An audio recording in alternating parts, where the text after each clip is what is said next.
السلام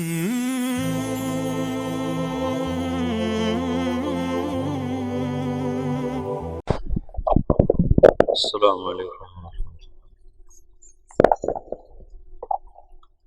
بسم اللہ الرحمن الرحیم. الصلاة والسلام علی رسولہ الکریم وعلی آلہ وصحبہ اجمعین. اما بعد. مولانا الیاس صاحب رحمۃ اللہ علیہ نے فرمایا کہ میں نے اللہ سے 3 دعائیں مانگی جو قبول ہوگی.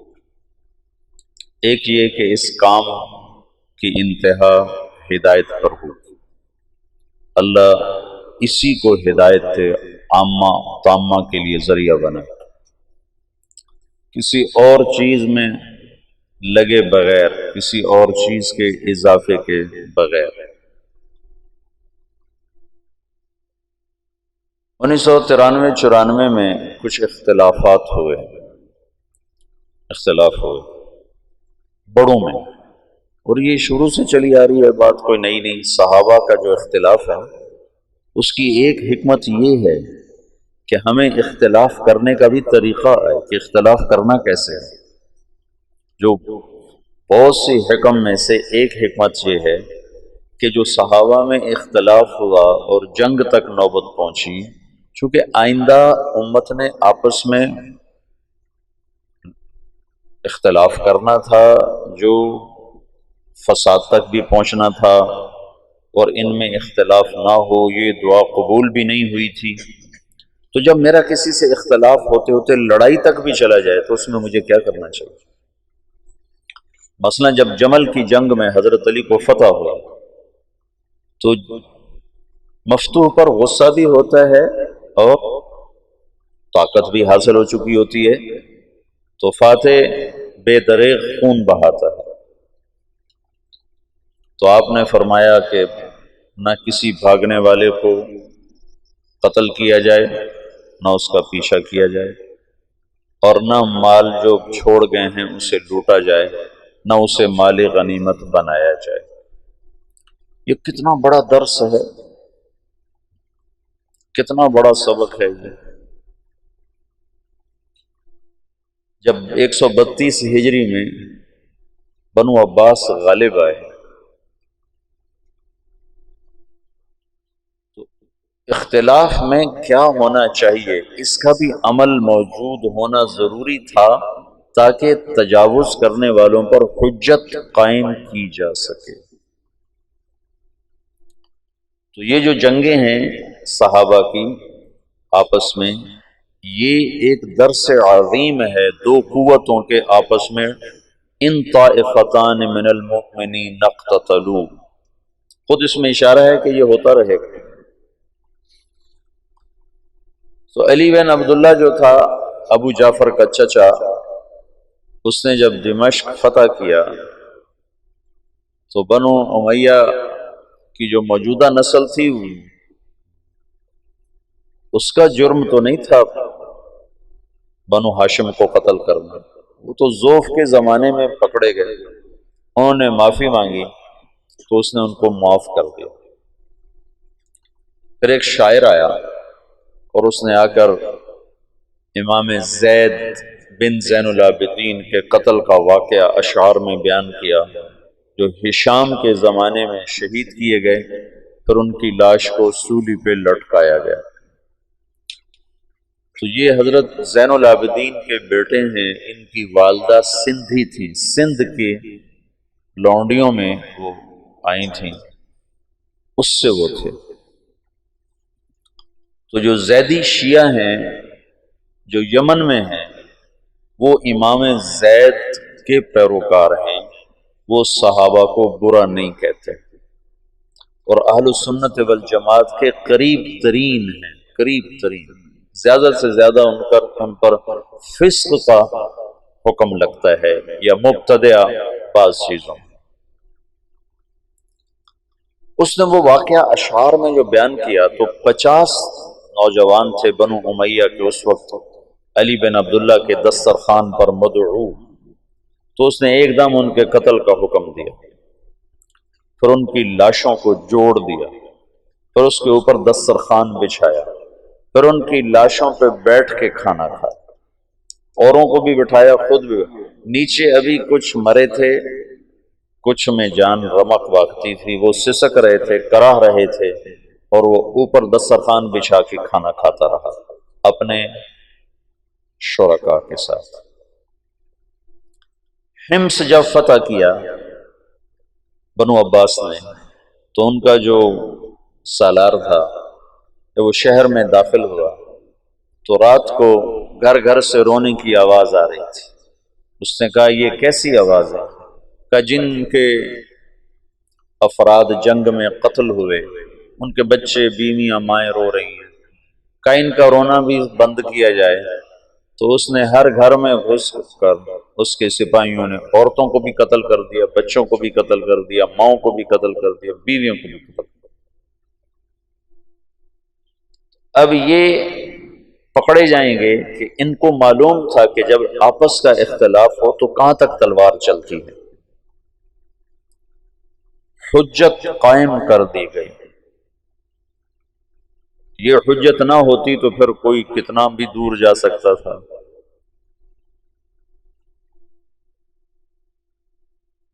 تو جب اختلاف ہوا 1993 میں تو مجھے ڈر لگا، وہ اتنا شدت اختیار کر گیا کہ مجھے ڈر لگا کہ شاید مولانا الیاس صاحب کی دعا کی قبولیت ہے کہ نہیں ہے کہ نہیں ہے۔ لیکن اللہ نے اس فتنے کو ایسے ختم فرمایا، وہ دعوت کی محنت کو پھر ایسے اٹھایا کہ جیسے اختلاف ہوا ہی نہیں تھا۔ دوسری دعا یہ مانگی کہ اس کی شکل کوئی نہ تبدیل کر سکے، جو کرنا چاہے گا نہیں کر سکے گا، یہ اسی شکل کے ساتھ چلے۔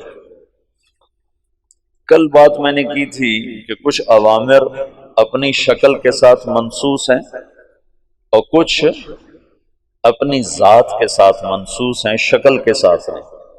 جیسے فَاسْأَلُوا أَهْلَ الذِّكْرِ إِن كُنتُمْ لَا تَعْلَمُونَ وَتَعَاوَنُوا عَلَى الْبِرِّ وَالتَّقْوَى وَلَا تَعَاوَنُوا عَلَى الْإِثْمِ وَالْعُدْوَانِ، اور ایسے بے شمار۔ طلب العلم فریضۃ، کیسے کیا جائے شکل موجود نہیں۔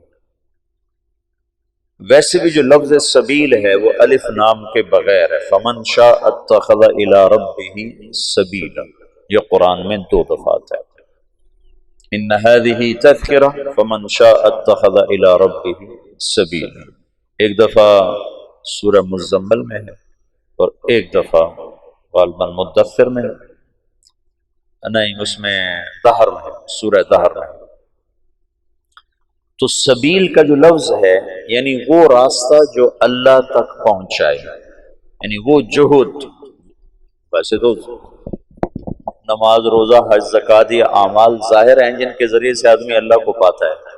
محنت کا وہ طریقہ جس سے یہ اعمال زندگی میں آئیں اور اللہ کی پسندیدہ زندگی انسان اپنا لیں، وہ ایک نہیں ہے، کئی ہیں۔ فمن شاء اتخذ الی ربہ سبیلا، اگر اس پر ہوتا السبیلا تو پھر ایک ہی راستہ تھا، جب ہو گیا سبیلا تو راستے مختلف ہو گئے۔ جب میں نے 1999 میں یہ شروع کیا یہ طرز تعلیم، تو میرے ساتھیوں نے میرے اوپر بڑے اعتراض کیے کہ یہ سلف کے راستے سے ہٹ کر ہے۔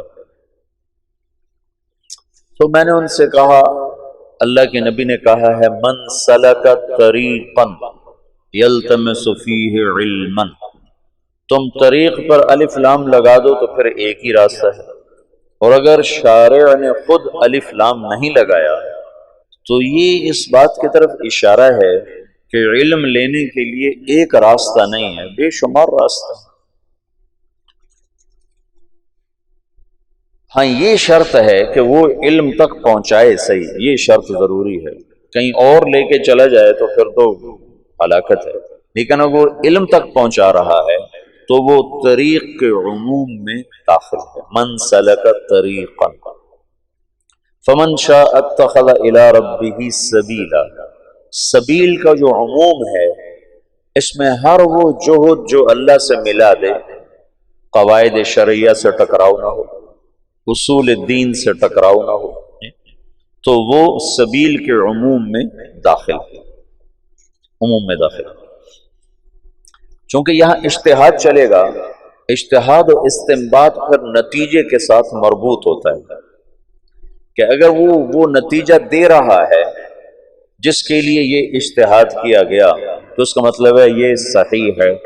چند دوائیں ہیں وہ ایک مریض کو کھلائی جاتی ہیں، ان میں سے ایک دوا جب نفع دیتی ہے تو از خود یہ بات متعین ہو جاتی ہے کہ یہی دوا اس کے لیے مفید اور انفع ہے۔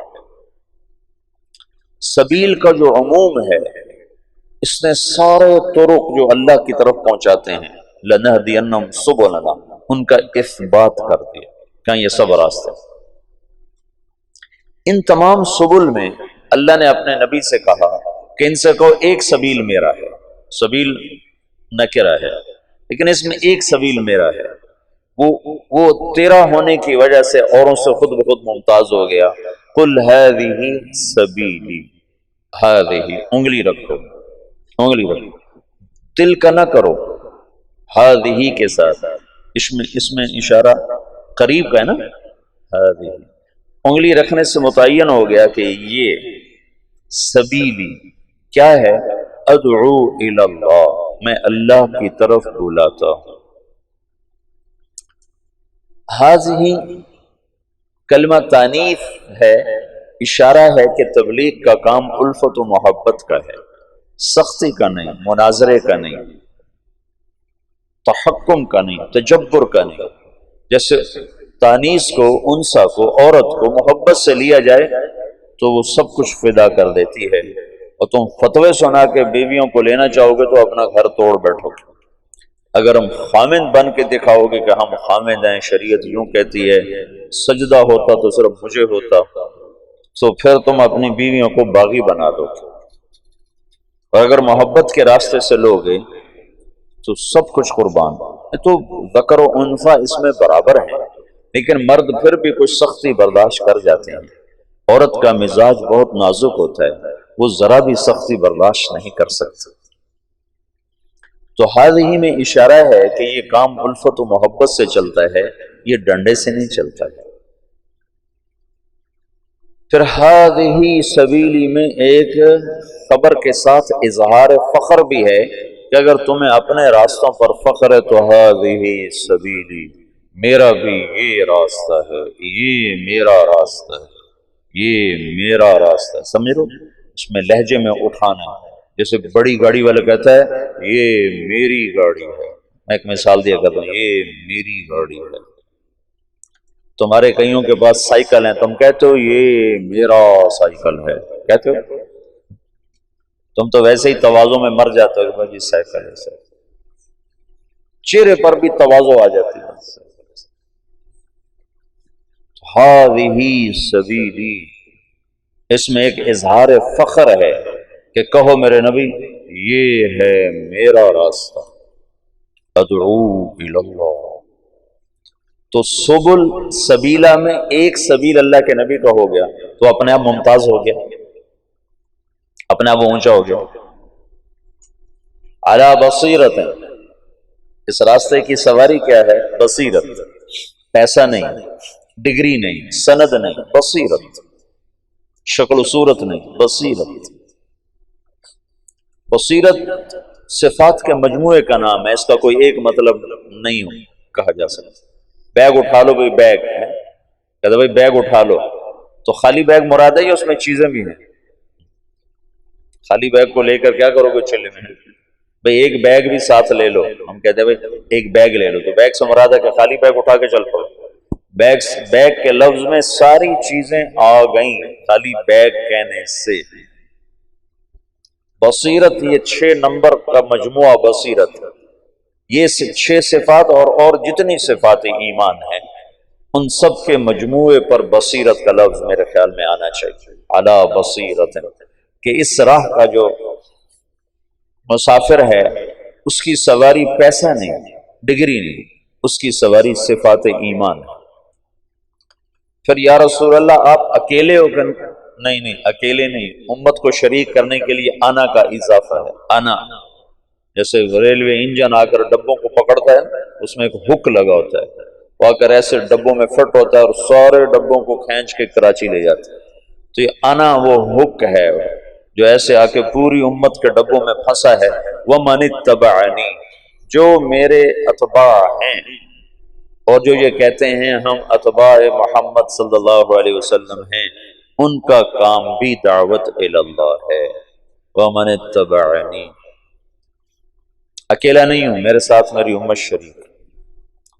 وَسُبْحَانَ اللَّہ، پہلے اللہ یہاں لے گیا داعی کو، یہاں دعوت جیسا کام ہی کوئی، دعوت جیسی جہد ہی کوئی، کہ یہ نبیوں کا اور نبیوں میں آخری نبی کا بطور فخر اور تباہی یتباہا بہی، یتباہا بہی، بطور تشکر اور تفاخر ہے کہ اللہ نے مجھے یہ عزت والا کام دیا ہے، تو کہیں میں بھی اپنے آپ میں عجب میں مبتلا نہ ہو جاؤں، تو وَسُبْحَانَ اللَّہ، وَسُبْحَانَ اللَّہ۔ سبحان اللہ کا مطلب کیا ہے کہ یا اللہ تیری طرف بلانے کا حق کون ادا کر سکتا، تو سبوح قدوس، میں عبد ضعیف، میں تیری تقدیس و تحمید و تحلیل و تکبیر اور تیری طرف بلانے کا حق میں کہاں ادا کر سکتا ہوں۔ وَسُبْحَانَ اللہ، اللہ کی تنزیہ اور اپنا اعتراف تقصیر کہ اللہ میں مقصر ہوں، میں معترف ہوں۔ ابوء لک بنعمتک علی و ابوء بذنبی، وسبحان اللہ، کہ میں بڑا نہیں ہوں، کام بہت بڑا ہے اور میں اس کا حق ادا نہیں کر سکتا، اور اس جہد کی ادائیگی میں کس مقام پر کھڑا ہوں؟ وما انا من المشرکین، میں 33 نمبر پر کھڑا ہوں، 33 نمبر۔ آپ میں پاس والا کتنے نمبر کا ہوتا ہے؟ کم رقم 40۔ جو لڑکا 40 نمبر لیتا ہے وہ کوئی زیادہ خوش نہیں ہوتا ہے، نہ ہی اس کے استاد اس پہ خوش ہوتے ہیں، نہ وہ اپنی ذات میں خوش ہوتا ہے، نہ اس کے ساتھیوں میں وہ کوئی قابل فخر ہوتا ہے۔ ہمارے اسکولوں میں 33 نمبر ہوتے ہیں، 33 نمبر والا ایسا پاس ہوتا ہے کہ اسے پاس ہونے کی مبارکی نہیں دے سکتے، بھائی مبارک ہو آپ پاس ہو، کہتا جو کی پاس ہے بس ایویں ہی ہو گئے، نہ اس کو خوشی ہوتی ہے کہ میں پاس ہوا ہوں، اور نہ اس کے اہل کو خوشی ہوتی ہے کہ ہمارا بچہ پاس ہو گیا ہے۔ لیکن فیل ہونے کا عیب اسے نہیں دیا جا سکتا، فیل ہونے کا تانا اسے نہیں دیا جا سکتا، فیل ہونے کا عیب اس پر نہیں لگایا جا سکتا۔ تو وما انا من المشرکین میں کیا ہے کہ میرے پاس آخری درجہ ہے کہ میں شرک نہیں کرتا، میں شرک سے پاک ہوں، باقی میں مقصر ہی مقصر ہوں۔ یہ آخری دو جملے بہت خوبصورت انداز میں یوں برابر کر دیتے ہیں۔ اوپر والا حصہ بہت اونچا تھا تو اس کو نیچے لانے میں اللہ نے دو جملوں کے ساتھ تم اپنی ہستی نہ بھولنا، اپنی حیثیت اوقات نہ بھولنا، تم تو یہ کہو وما انا من المشرکین کہ یا اللہ میرے پاس آخری درجہ ہے کہ میں شرک نہیں کرتا۔ ایک چودھری حاکم علی تھا چونیا کا، ہماری جماعت گئی چونیا تو لوگوں نے کہا اگر چودھری حاکم کو تبلیغ کرو تو پھر ہم جانے تبلیغ کا کام کوئی کام ہے۔ چودھری حاکم وہاں کا بڑا ذمہ دار اور ڈاکو رکھے ہوئے، چور رکھے ہوئے، چوریاں کروانیاں، ڈاکے ڈلوانے، زمینوں پہ قبضے، جائیدادوں پہ قبضے، ایسا تھا۔ جماعت بھیجی، انہوں نے پتہ نہیں کیا اس سے بات کی، وہ تیار ہو کے آ گیا، 6 فٹ سے زیادہ اس کا قد اور یہاں اس کا جسم، وہ بڑی بڑی مونچھیں، کھلا کرتا، کھلا تہمد اس نے پہنا ہوا، تو مسجد میں اس کو لے کر آئے۔ تو مغرب کے بعد بیان تھا تو مغرب سے پہلے وہ آیا، تو ایک طرف ہو کر میں اس کے ساتھ بیٹھا، تھوڑی اس سے بات شروع۔ میری بات سننے کے بعد غالباً اس کو کوئی ندامت ہوئی دل میں، تو وہ مجھ سے کہنے لگا مولوی صاحب وما انا من المشرکین، اس کو ایک واقعہ سے مزید واضح کرنے کی کوشش کر رہا ہوں۔ تو بڑے افسوس کے ساتھ کہنے لگا مولوی صاحب ایک میں شرک کوئی نہیں کیتا، باقی ہر عیب کر چھڑے، باقی ہر عیب کر چھڑے، ایک شرک کوئی نہیں کیتا۔ کوئی ساڑی بھی بخشش ہے، کوئی ساڑھی بھی بخشش ہے. وما انا من المشرکین کی جو کیفیت میں ہوتا ہے وہ متواضع ہوتا ہے، وہ جھکا ہوا ہوتا ہے، وہ پسا ہوا ہوتا ہے، وہ فخر نہیں کرتا ہے. تو سبل بے شمار، سبیل عام ہے، صرف اتنی شرط ہے اصول دین، اصول شریعت سے ٹکراؤ نہ ہو اور وہ اللہ تک پہنچائے، تو وہ سبیل کے عموم میں داخل ہے. ان میں ایک سبیل اللہ کے نبی کا ہے، ہذہ سبیلی ادعو الی اللہ، میں اللہ کی طرف بلاتا ہوں، میں اللہ کی طرف بلاتا ہوں. تو اب کیسے بلایا جائے یہ متعین نہیں تھا، کیسے بلایا جائے؟ ادعو الی ربک انک علی ھدی مستقیم، ادعو الی سبیل ربک انک علی ھدی مستقیم، ادعو الی ربک، ادعو الی سبیل ربک بالحکمت والموعظۃ الحسنۃ وجادلھم باللتی ہی احسن. کیسے کیا جائے؟ تو اللہ تعالیٰ نے مولانا الیاس صاحب پر ایک راستہ کھولا، ایک ترتیب کھولی، پھر اس کا نفع لوگوں نے دیکھا اور تاحال دیکھا اور مسلسل دیکھا. تو جب کوئی مؤسس کوئی چیز کو تاسیس کرتا ہے تو جانے کے بعد اس میں کانٹ چھانٹ ہونا شروع ہو جاتا ہے، اس میں بہت سی تبدیلی آ جاتی ہے. تو مولانا الیاس صاحب کو یہ ڈر تھا کہ اس میں کوئی مجتہد نہ آ جائے، مجتہد نہ آ جائے. تو ایک دعا یہ مانگی کہ یا اللہ اس میں کوئی تبدیلی نہ کر سکے. تو یہ دعا قبول ہوئی اور کہا کہ اس میں جو تبدیلی کرنا چاہے گا ہو نہیں سکے، ہو نہیں سکے. سب سے پہلے اس کی کوشش ہوئی مولانا یوسف صاحب کے، مولانا الیاس صاحب کے انتقال کے ساتھ ہی مولانا علی میاں رحمۃ اللہ علیہ جیسے علم کے پہاڑ، مولانا منظور نعمانی صاحب رحمۃ اللہ علیہ جیسے علم کے پہاڑ، دونوں حضرات کی میں نے زیارت کی ہے اور اللہ گواہ ہے جتنے بڑے وہ علم میں تھے اتنے ہی بڑے وہ تواضع میں تھے. ان کے چہرے پر ہی تواضع تھی. عجب، جس نے حضرت رائے پوری کی صحبت اٹھائی ہے اس کے اندر تواضع ایک وصف خاص بن کے ابھرا ہے. جب میں نے مولانا علی میاں کو دیکھا تو میں حیران ہو گیا. میں نے کہا یہ آدمی ہے جس کی دھوم سارے عالم میں مچی ہوئی. اگر مجھے کوئی بتاتا نہیں کہ یہ ہیں ابو الحسن علی تو میں کہتا ہے کوئی باہر سے دکاندار اٹھ کے آیا بیٹھا ہے کمرے میں. اتنا مطلب چہرے پر ہی ایسی توازن، ایک آنکھ ان کی ضائع ہو گئی تھی پڑھ کے. تو یہ اتنے بڑے لوگ تھے اور مولانا یوسف صاحب رحمۃ اللہ ان کے مقابلے میں بہت چھوٹے تھے، عمر کے لحاظ سے نہیں، علم کے لحاظ سے. تو ان دونوں حضرات نے کہا یوں ہونا چاہیے، یوں ہونا چاہیے، یوں ہونا چاہیے. جہاں مولانا الیاس صاحب چھوڑ کر گئے ویسے ہی چلے گئے. تو یہ حضرات الگ ہو گئے. ان کے الگ ہونے پر لکھنؤ میں کام رک گیا ایک عرصے کے لیے. تو ان حضرات نے منع کر دیا، نظام الدین خط لکھ دیا کہ یہاں جماعتیں نہ بھیجیں، ہم خود جماعتیں بھیجیں. پھر میں نے کل آپ کو سارا بتایا تھا، یاد ہے نا؟ مولانا عبدالباری ندوی کی بات بتائی ہے، یوسف کی بات چل رہی ہے، ہماری کیوں نہیں چل رہی؟ تو مولانا منظور نعمانی نے تو پھر واپسی کر لیا، رجوع کر لیا اور تائید بھی، اور اپنی تصانیف میں بھی اس کا تذکرہ کیا. اپنے یہاں تشریف لائے تھے، یہ جو کچہری بازار کی مسجد میں تشریف لائے اور بیان کیا. اس بیان میں لانے والے تھے ان کو جماعت اسلامی والے مفتی صلاح الدین کاکا خیل رحمۃ اللہ علیہ، بڑے نیک بزرگ تھے یہاں. یہ جو ہماری کچہری بازار کی مسجد ہے، جماعت اسلامی کے بڑے سرگرم آدمی تھے، بہت بہت بہت نیک آدمی.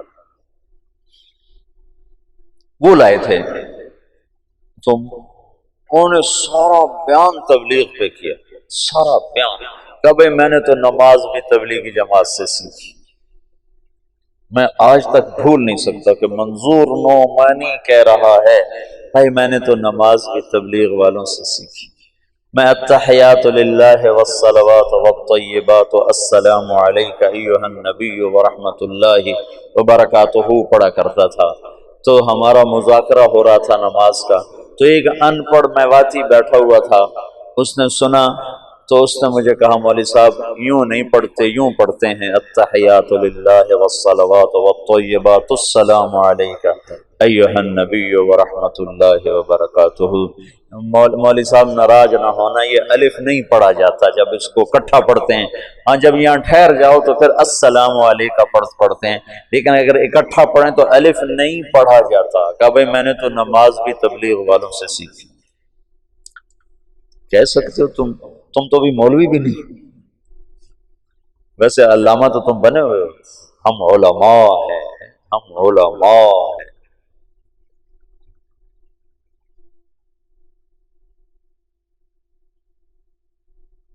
کہ بھائی میں نے تو نماز بھی تبلیغی جماعت میں سیکھی، انہوں نے مجھے اتحیات پڑھنے سکھائی، ان کا رجوع ہو گیا تھا۔ لیکن مولانا علی میں رحمت اللہ علیہ بعد میں زبانی تو تعریف توصیف کے کلمات فرماتے تھے، لیکن کسی کتاب میں انہوں نے کوئی اشارہ نہیں کیا، اور وہ جب انہوں نے بیرون ملک میں تبلیغ کے اثرات دیکھے تو پھر جا کر ان کا دل نرم ہوا۔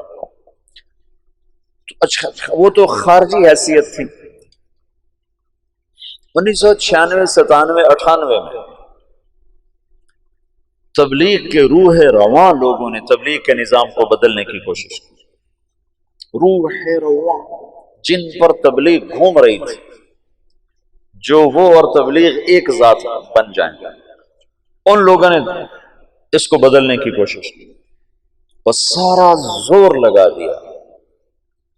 تو پھر مجھے مولانا الیاس صاحب کی یہ بات یاد آئی کہ یہ کام میں کوئی تبدیلی کرنا چاہے گا تو ہو نہیں سکے گی۔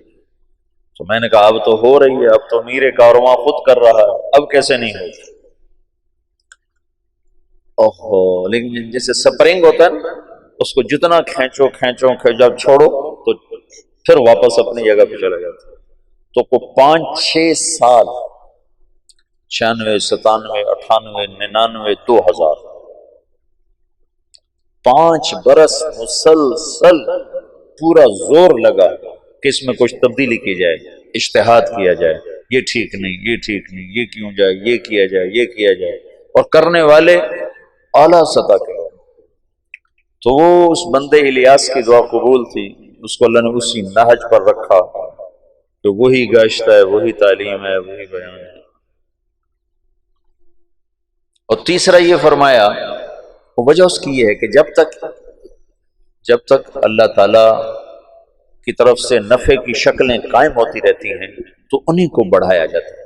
نظام الدین سہالوی صاحب کا انتقال ہوا تھا 1747 میں، 1747۔ ہم نے بہت کچھ بدلا، لیکن ابھی بھی زیادہ انہی کی صرف ابتدائی عربی کا نصاب بدلا ہے، قدوری نظام الدین سہالوی کی تجویز کردہ ہے، اور ہدایہ نظام الدین سہالوی کی تجویز کردہ ہے، اور اوپر والی اصول فقہ، اصول حدیث کی کتابیں ساری ان کی تجویز کردہ ہیں، اور یہ احادیث کی کتابیں ساری انہی کی تجویز کردہ ہیں۔ 1747 1847 1947 2010 کوئی 250 برس گزر چکے ہیں۔ اس شخص کی تجویز کو اللہ نے پسند کیا اور اسی پر بنیاد بنتی جا رہی ہے، بنتی جا رہی ہے۔ تو جب تک کوئی چیز نفع پہنچا رہی ہوتی ہے تو اللہ تعالیٰ اس کو باقی رکھتا ہے، کیونکہ دین کو اللہ نے باقی رکھنا ہے، اور جب اس کے نفع گھٹنا شروع ہوتے ہیں تو از خود اس میں تبدیلی آنی شروع ہو جاتی ہے۔ تو مولانا الیاس صاحب نے اللہ سے یہ مانگا، اللہ نے ان کو دیا۔ تیسری بات یہ تھی جو مخالفت کرے گا ہلاک ہو جائے گا، جان بوجھ کر جو مخالفت کرے گا اللہ اس کے ٹکڑے ٹکڑے کر دے، یہ کہا اس کے ٹکڑے ٹکڑے کر دے۔ ایک دلیل کی وجہ سے مخالفت کر دے، وہ تو کوئی کتنی بڑی فتویٰ دے دے پھر بھی اس کو ہم معذور سمجھیں گے کہ دلیل سے بات کر رہا ہے، لیکن جاننے کے بعد کوئی مخالفت کرے گا تو اللہ اسے ہلاک کر دے گا۔ تو یہ کتنا بے جان سا گشت نظر آتا ہے تمہارا۔ ایسے ہی ہر مسجد کا حال ہے، تبلیغ والے 50، گشت کرنے والے 5، اور تبلیغ کا متعارف 2000 اور بیٹھنے والے بیان میں 20۔ یہ آپ سارے فیصل آباد میں جاؤ، آپ کو ہر مسجد میں گشت نظر آئیں گے، تھکے ہوئے، مرے ہوئے، بولنے والے بول رہے ہوتے ہیں کہ جلدی سے کہیں کل بولو کون کون تیار، چونکہ آگے بیٹھنے والے جو سارے مراقبے میں بیٹھے ہوتے ہیں تو بیچارہ بولنے والا کیا بولے، سارے جو سر جھکا کے بیٹھے ہوتے ہیں تو بولنے والے کی ویسے ہی ہمت ختم ہو جاتی ہے۔ تو دیکھنے میں یوں نظر آتا ہے کہ یہ کیا مرے مرے گشت ہیں، اس سے تو کچھ بھی نہیں ہونا چاہیے، لیکن جب اجتماع ہوتا ہے تو لوگ کہاں سے آ جاتے ہیں؟ جب ہم دنیا میں پھرتے ہیں تو وہاں اس کے اثرات کیسے نظر آ جاتے ہیں؟ ساری دنیا میں یہاں یہ پیچھے عصر کے بعد چل رہا تھا، 3 نوجوان آئے، میں نے کہا کہاں سے آئے ہو؟ کہا جی ہم اسپین سے آئے ہیں۔ میں یہ سمجھا یہ اسپین سے آئے ہیں، اسپین ہسپانیہ اٹلی کی، یہ فرانس کے ساتھ۔ تو مجھے یہ میں نے کہا پاکستان میں کہاں کا ہوگا؟ جو گجرات ہے۔ تو میں یہ سمجھا کہ یہ ان پڑھ لوگ ہیں، مزدور، تو اسپین کو اسپینے کہہ رہے ہیں، پنجاب میں اسپینے چو آئے ہیں، اسپینے چو۔ جس میں میں ناروے گیا تو ایک ہماری وہاں رشتے میرے ماموں کی بیٹی رہتی ہے، تو کہنے لگی ویکھیا ساڈا ناروا، میں کہا ویکھ لیا ناروا ویکھیا ساڈا ناروا، میں کہا ویکھ لیا تیرا ناروا۔ میں کہا یہ ان پڑھ ہیں تو یہ اسپین کو اسپینے کہہ رہے ہیں، لیکن پھر مجھے خیال ہے، میں نے کہا بھائی کہاں سے آئے ہو؟ کہا جی اسپینے سے آئے ہیں۔ پھر ان کا اسپینے سے، پھر مجھے شرم آئی کہ میں ان کو ٹوکوں، پتہ نہیں یہ غلط کہ میں غلط۔ میں نے تیسری دفعہ کہا، میں نے کہا کہاں سے آئے ہو؟ تو وہ سمجھ گئے کہ ان کو پتہ نہیں چل رہا، تو کہنے لگے مولانا صاحب اسپینے ایک جزیرہ ہے جو جاپان سے بھی اوپر ہے، جاپان کے اوپر امریکہ کے تابع ہے، اور وہاں سے آئے ہیں، وہاں سے جاپان سے 3 گھنٹے کی فلائٹ ہے۔ تو میں نے کہا ادھر کدھر آ گئے، میرے پاس کیسے آ گئے؟ کہا جی آپ کی کیسٹیں وہاں بھی چل رہی ہیں۔ ادھر کیسے چل گئے؟ کہا ادھر تبلیغ کا کام ہو رہا ہے۔ میں نے کہا وہاں کون پہنچ گیا؟ پاکستان سے تو میں آج پہلی دفعہ اسپینے کا نام سن رہا ہوں۔ کہا جی آسٹریلیا سے جماعتیں پہنچی وہاں چلے چلے، چونکہ آسٹریلیا وہاں سے قریب ہو جاتا ہے، آسٹریلیا سے وہ جزیرہ کوئی 4 گھنٹے کا جہاز بن جاتا ہے۔ کہا جی آسٹریلیا سے جماعتیں ہمارے پاس آئیں، ہماری ساری راتیں کلب میں گزرتی تھی، ناچ گانے میں گزرتی تھی، اور وہاں بہت بڑی جامع مسجد ہے، اور اس میں کوئی 1 لاکھ کی آبادی ہے، 10-15 ہزار مسلمان ہیں۔ اب ان کی راتیں کلب کی بجائے مسجد میں گزرتی، اور ہمارے امام صاحب ہیں بنگالی، وہ کہیں سے آپ کی کیسٹیں لائے تھے جب بنگلہ دیش گئے تھے، تو اس کے بعد سے آپ کی کیسٹیں وہاں بہت چل رہی ہیں، اور آس پاس جتنے جزیرے ہیں سب میں تبلیغ کا کام ہو رہا ہے۔ اب بتاؤ کوئی مدرسہ یہاں تک پہنچ سکتا ہے؟ کوئی خانقاہ یہاں تک پہنچ سکتی؟ اور دیکھنے میں یہی گشت تمہیں نظر آ رہے ہیں، تم بادی و نظر میں دیکھو گے تو کہو گے یہ کیا ہے۔ خود اپنے آپ کو بھی کئی دفعہ خیال آتا ہے، لیکن جو چیز اللہ کے ہاں قبول ہو جاتی ہے اس کے اثرات بارش کے قطروں کی طرح آہستہ آہستہ آہستہ پڑتے رہتے ہیں، اور بات آگے چلتی رہتی ہے۔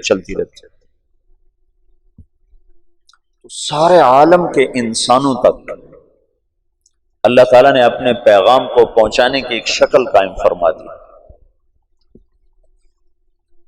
تو میرا یہ جی چاہتا ہے کہ تم انشراح صدر کے ساتھ اس میں چلو، تو یہ صفات کو سیکھنے کی محنت ہے۔ اگر تو تبلیغ کا کام صرف تقریر کی محنت ہو پھر تو تم میں سے کسی کو جانے کی ضرورت نہیں، اگر معلومات کی محنت ہو پھر بھی تمہیں جانے کی ضرورت نہیں کہ تمہیں تبلیغی معلومات ساری حاصل ہیں، تم 6 نمبر پر تقریر کر سکتے ہو، تم بعض بچے بہت اچھی کر سکتے ہوں، لیکن یہ ان 6 صفات کو اندر اتارنے کی اور پورے عالم میں پہنچانے کی محنت ہے۔ اور ابھی پاکستان میں بھی ایک بے بہا خلقت ایسی پڑی ہے جو تبلیغ کے کام سے ناآشنا ہے، جنہیں پتہ ہی کوئی نہیں تبلیغ کیا کام ہے۔ اور سارا عالم تو پھر سارا عالم ہے، یہ ایک رخ۔ دوسرا رخ میری ذات سے متعلق ہے کہ میں خود ان ایمانی صفات میں آگے بڑھنا چاہتا ہوں۔ صرف میں تقریر کے لیے یقین کی کلمے کی بات کرنا تقریرا نہیں ہے، قلباً چاہتا ہوں نماز پہ صرف بولنا نہیں ہے، نماز پڑھنا چاہتا ہوں۔ علم پہ صرف تقریر نہیں ہے، علم کا تاثر چاہتا ہوں۔ ذکر پہ صرف بیان نہیں ہے، میں ذاکر بننا چاہتا ہوں۔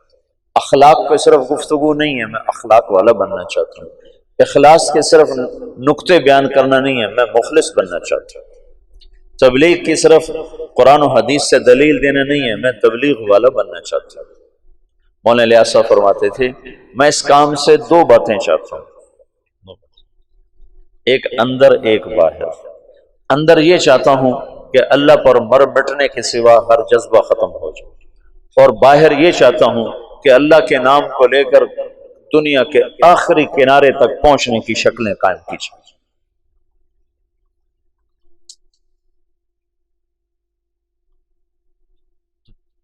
تو کلمے کا جو یقین ہے یہ تو ہم مدرسے میں نہیں پڑھاتے، ہم تو کلمے کی لغوی چیز آپ کو بتاتے۔ تمہارے استاد شیخ رمزی فرما رہے تھے کہ ان کے استاد صاحب نے لفظ اللہ پہ 1 مہینہ تقریر کی دارالعلوم میں، 1 مہینہ۔ یہ مشتق ہے کہ جامد ہے کہ پتہ نہیں الف لام کون سا ہے، اور یہ ولیحہ سے ہے علیحہ سے ہے، تو مدرسے میں تو یہ بتایا جائے گا، لیکن اللہ دل میں حرارت پیدا کرے یہ مدرسہ نہیں بتا سکتا۔ نہ یہ مدرسے کی زبان ہے کہ وہ تمہیں ایسے اللہ بتائے کہ دل دماغ تمہارا ہل کے رہ جائے اور پر ہو جائے اس کی محبت سے۔ تبلیغ اللہ کی محبت تک پہنچنے کے لیے پہلے نمبر کی دعوت سکھاتی ہے۔ پہلا نمبر بولو،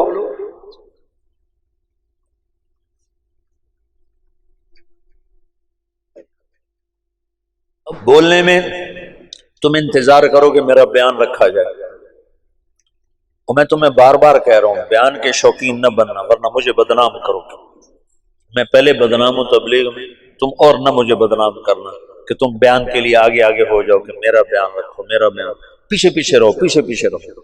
طے ہو جائے کرو، نہ ہو تو کوشش نہ کرو کہ میرا بیان ہو۔ ہاں انفرادی دعوت سارا دن دو۔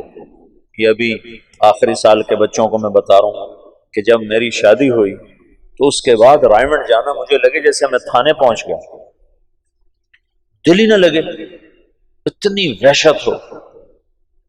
گھر چھوڑنے کی وحشت میری ختم ہو گئی تھی جب میں 11 سال کا تھا، تو میرے ماں باپ نے مجھے لاہور داخل کرا دیا، تو وہ 2-3 سال میں روتا رہا گھر کی یاد میں۔ پھر میرا دل سخت ہو گیا، نہ ماں یاد آتی، نہ باپ یاد آتا، نہ گھر یاد آتا۔ لیکن جب شادی ہوئی تو پھر دوبارہ گھر یاد آنے لگا، بیوی یاد آنے لگی۔ تو میں جب فیصل آباد سے رائمنڈ جاتا تھا تو میں اپنا علاج کرتا تھا، اپنا علاج میں مسجد میں چلا جاتا، اور میرا دل نہیں کر رہا ہوتا تھا میں کسی سے بات کروں، اور میرا دل نہیں کر رہا ہوتا تھا کہ میں کسی کے ساتھ بیٹھ جاؤں، لیکن میں زبردستی اپنے آپ کو مسجد میں لے جاتا۔ اس وقت میں اتنا مشہور نہیں تھا تو مجھے بیٹھنا کوئی مشکل نہیں تھا، تو میں کسی کونے میں بیٹھ کر ایک آدمی کو پاس بٹھا کر اس کو دعوت دینا شروع کر دیتا، پھر وہ اٹھا، پھر دوسرے کو اس دعوت دینا، وہ اٹھا، میں کوئی 2-2.5 گھنٹے دعوت دیتا تھا، تو میرے دل پر جتنا گھر کا تاثر ہوتا تھا وہ ظاہر ہو جاتا تھا۔ پہلے نمبر میں یہ موضوع ہے کہ میں اپنا یقین بدلنا چاہتا ہوں۔ یقین بدلنا ہے، صرف تقریر کا معنی یقین بدلنا ہے۔ یقین مثل خلیل آتش نشینی، یقین اللہ مستی خود گزینی، سنے تہذیب حاضر کے گرفتار، غلامی سے بتر ہے بے یقین۔ یقین بدلنا ہے تو اس کو سنو سناؤ، سنو سناؤ۔ جب بیان ہو تو بیان بھی کر دو، لیکن بیان کی تمنا نہ کرو، خدمت کی تمنا کرو گا جی مجھے لگاؤ خدمت، چاہے روز لگاؤ۔ جب میں ایسا مشہور نہیں تھا تو میں خدمت کرتا تھا، عمومی گشت میں ضرور جاتا تھا، جب تک لوگوں نے مجھے تنگ کرنا نہیں شروع کیا میں عمومی گشت میں نے نہیں چھوڑا۔ وہ پھر یوں ہونے لگا کہ میں گشت میں نکلتا تو 50 آدمی صرف مجھے دیکھنے کے لیے ساتھ چل پڑتے تھے، تو پھر مجھے مجبوراً عمومی گشت چھوڑنا پڑا، ورنہ میں نے گشت نہیں چھوڑا۔ تبلیغ کا کام بولنے میں جلدی آ جاتا ہے، کرنے میں جلدی آ جاتا ہے، کرنے میں جلدی آ جاتا ہے۔ تو لوگ سمجھتے ہیں ہمیں تبلیغ آ گئی ہے، مرتے دم تک جاہل بنا کے سنو اور محنت کرو، کوشش کرو۔ یہ میرے ساتھ چلے میں تھے مدرسے کے بچے، ایک احترام تھا، اور